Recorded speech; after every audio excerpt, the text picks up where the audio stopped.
몽골군은 그 뒤를 공격하고 닥치는 대로 죽였다. 이 한 번의 패배로 고려 3군의 병력이 반 이상 죽어버렸으니 고려의 마지막 희망이 사라진 것과 다름이 없었다. 이에 몽골군은 기세를 타고 개경으로 진격하였으나 누구도 그들을 막을 수 없었다.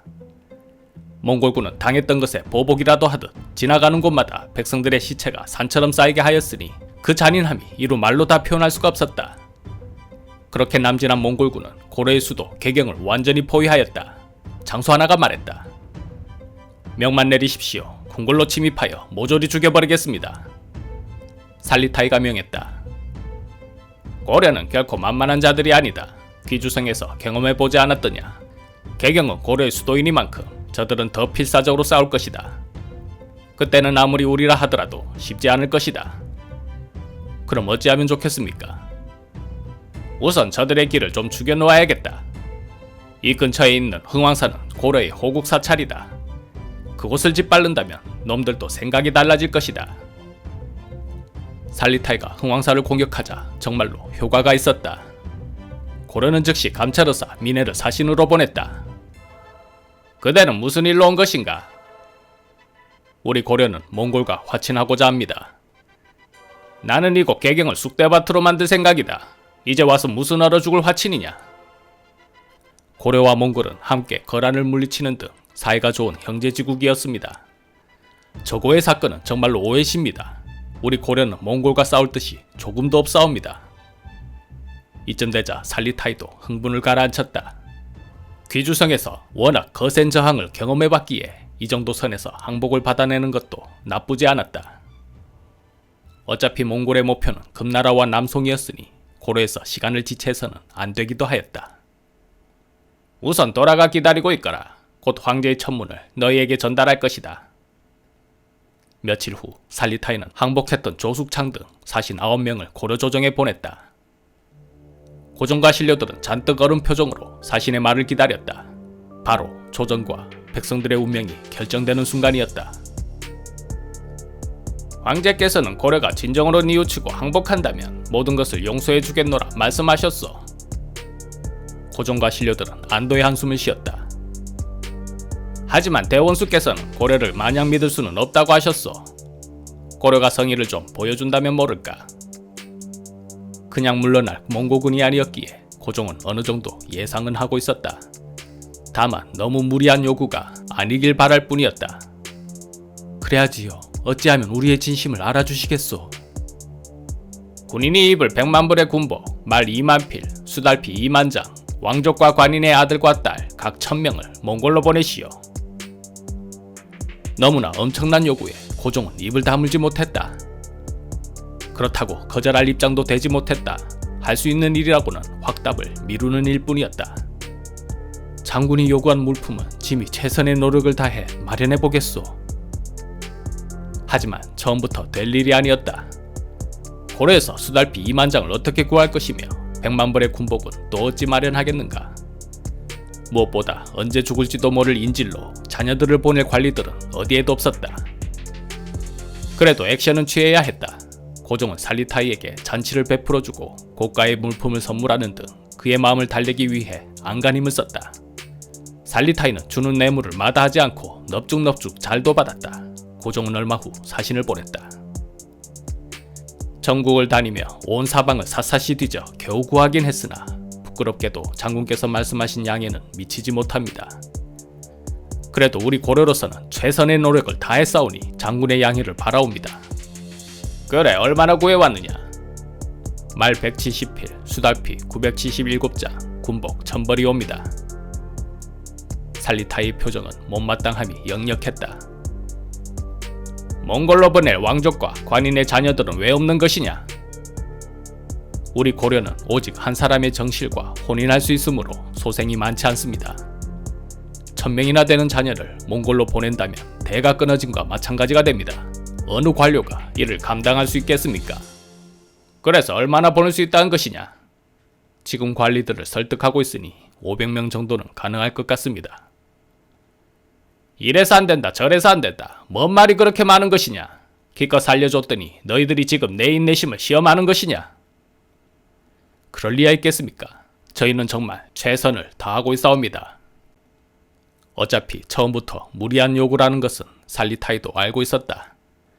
그가 잠시 생각하더니 말을 꺼냈다. 좋다. 너희가 노력하지 않는 것은 아니니 너희의 진심을 믿고 일단 철군할 것이다. 나머지 부족한 것들은 차후에 보내도록 하여라. 고려사신은 기뻐 어쩔 줄을 몰랐다.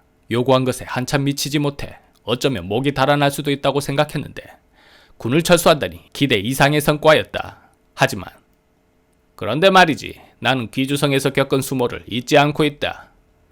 이대로 철군한다는 것은 내 자존심이 허락하지 않는다. 비록 너희가 항복했다지만 귀주성은 내 손으로 무너뜨리고 성주 박서를 잡아 갈기갈기 찢어주게야 내 직성이 풀릴 것 같으니 그리 알고 있거라. 한편 귀주성은 남은 몽골 군대와 아직도 치열한 전투를 벌이고 있었다. 강화를 맺는 동안에도 박서와 휘하 장졸들이 한마음으로 싸웠으니 천하의 몽골군도 도무지 성을 넘지 못하였다. 한 늙은 몽골 병사가 혀를 내두르며 말했다. 내 나이 70이 되도록 산전수전 다 겪어보았지만 이처럼 대단한 군사들은 처음 본다. 비록적이지만 이들의 용맹함과 기계는 우리가 본받아야 할 것이다. 끝내 떨어지지 않는 귀주성에 살리타이는 사자를 보내 항복을 요구하였다. 이미 고려가 우리와 강화를 맺었소. 말이 강화지 사실상 항복한 것이요.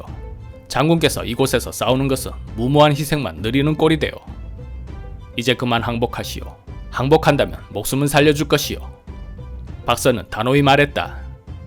나는 귀주를 지킬 의무가 있는 장수다. 내 목숨이 붙어있는 한 몽고에게 항복하는 일은 없을 것이니 돌아가 그리 전하라. 약이 바짝 오른 살리타이지만 힘으로는 어떻게 할 수가 없었다. 그렇다고 회유해도 듣지 않으니 즉시 고려 조정에 요구하였다. 제 좀 어떻게 해봐라. 고종은 즉시 후군 지병마사 최립수, 감찰의사 민해를 특사로 보내 박서에게 항복할 것을 명하였다. 짐은 이미 몽골과 강화를 맺었는데 장군께서는 어찌 계속 싸우고 계신 것이오. 그대의 충정을 모르는 바 아니나 짐이 명하노니 이제 그만 항복하시오. 박서는 믿지 않았다. 니놈은 몽고놈들이 보낸 척자임에 틀림없다. 내가 이따위 간교에 넘어갈 것 같았느냐. 그러자 민해가 칼을 뽑아들고는 그 칼을 자신의 목에 대었다. 장군께서 항복하시지 않는다면 더 많은 백성들이 희생될 것입니다. 나 또한 이대로 돌아가면 무엇하겠습니까? 차라리 자결하여 내가 첩자가 아님을 보여드리겠습니다. 그제야 박서는 무겁게 고개를 떨구더니 눈물을 떨구며 탄식하였다. 신하된 도리로 어찌 폐하의 명을 거역하겠소. 명을 받들겠지만 백성들의 피땀으로 지켜낸 성을 그냥 내어준다는 것이 너무나 원통하오. 그대는 돌아가 폐하께 이런 내 마음을 전해주시오. 이때 최우는 박서가 살리타이에게 보복당할 것을 염려하여 그를 몰래 빼내 고향 죽주로 갈 수 있게 해주었다. 끈질기게 저항했던 박서마저 항복하니 살리타이도 체면은 살린 셈이었다. 즉시 서부명 40개 성에 다루가치 72명과 약간의 군사를 남겨두고 철수하였다. 여기서 다루가치란 몽골의 총독, 지사 등을 호칭한 직명으로 고려의 내정을 간섭하기 위한 담당자였다. 몽골의 요구 중 관리 자녀를 인질로 데려가겠다는 것은 훗날 고려의 배신을 사전에 차단하겠다는 것이고 고려 내의 모든 일들을 다루가치가 통제하겠다는 뜻이었다. 하지만 끝내 관리의 자녀는 한 명도 몽골로 가지 않았다. 그렇게 몽골군은 돌아갔고 고려는 다시 예전의 평화로운 나라를 되찾았다. 그러던 어느 날 몽골 사신 대접이 영송판관 민해적을 형틀에 묶고 불같이 화를 내었다. 네가 감히 대몽골 제국의 사신을 무시하는 것이냐? 그럴 리가 있겠습니까? 어찌 감히 몽골의 사신을 무시하겠습니까? 무시하는 일이 아니라면 어찌 나에 대한 접대가 있다이란 말이냐? 이걸 술이라고 내놓은 것이고 그 못생긴 계집을 기생이라고 내 옆자리에 앉힌 것이냐? 저로서는 나름대로 최선의 노력을 기울였습니다. 결코 소홀히 하지 않았습니다. 그래도 저놈이 따박따박 말대꾸를 하는구나. 이어봐라, 저놈을 매우 쳐라. 몽골 사신이 명을 내리자 고려 병졸이 고려 판관을 곤장으로 치는 어처구니 없는 일이 벌어졌다. 대접은 또 화가 났다. 고려 놈들끼리 지금 장난치는 것이냐? 그걸 매라고 치는 것이냐? 대접은 몽둥이를 들고는 자신이 직접 때렸다. 속이 풀릴 때까지 쳤는데 민해적은 몽둥이질을 견디지 못하고 그만 죽어버렸다. 이 일은 곧 최우도 알게 되었다. 즉시 신료들을 자신의 집으로 불러 의논하였다. 몽고는 고려의 내정을 심하게 간섭하고 있고 얼마 전에는 사신 도단이 대접이 소홀하다며 영송판관 민해적을 몽둥이로 쳐 죽였다 하오. 언제까지 우리 고려가 오랑캐에 굴복하며 살아야 한단 말이오. 나는 더 이상은 참지 못하겠소. 몽고 사신과 다루가치들을 죽여버리고 놈들과 싸울 준비를 해야겠소. 문신 유순단이 최후를 말렸다. 작은 나라가 큰 나라를 섬기는 것은 도리에 맞는 일입니다. 허니 고려가 몽고를 섬기는 것도 옳은 일입니다. 우리가 더 예의를 갖추고 믿음으로 사귄다면 몽고인이 무슨 명분으로 우리를 핍박하겠습니까? 하지만 사신의 행동이 마치 우리를 속국대하듯 하지 않소. 그런데 왜 우리가 예의를 갖춘단 말이오? 우리는 몽고와 강화했다지만 몽고는 우리가 항복했다 믿고 있습니다. 그래서 철군한 것이고요. 사신이 심한 짓을 한 것은 틀림없지만 그래도 전쟁을 하는 것보단 낫지 않습니까? 그 말에 최후가 왈칵성을 내었다. 너는 고려의 자존심도 버린 것이냐? 지금 잠시 평화가 왔다지만 이것이 얼마나 갈 것이라고 생각하느냐?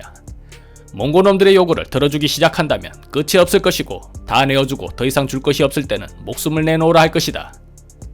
두고 봐라. 몽고군은 다시 올 것이다. 우리가 먼저 싸울 준비를 하지 않는다면 더 비참한 굴욕을 당할 것이다. 싸우느냐 굴복하느냐 두 사람의 언쟁이 높아졌지만 워낙 어려운 문제라 결론이 나지 않았다. 싸우자는 최후의 주장도 그럴듯했고 참아야 한다는 유순단의 말에도 일리는 있었다. 두 사람의 대화를 가만히 듣고 있던 대집성이 말했다. 사유의 말이 맞소. 몽골은 다시 올 것이 왜다. 마땅히 우리는 싸울 준비를 해야 할 것이요. 유순단이 물었다. 몽골군은 천하무적입니다. 무슨 힘이 있어 우리가 저들과 싸울 것입니까? 오랑캐를 꼭 사람의 힘으로 막으라는 법이 어디에 있습니까? 물의 힘을 빌려도 충분히 막을 수 있소이다. 물의 힘을 빌린다니 그것이 무슨 말입니까? 수도를 강화도로 옮기고 바다를 방어선으로 삼아 싸우자는 말이요.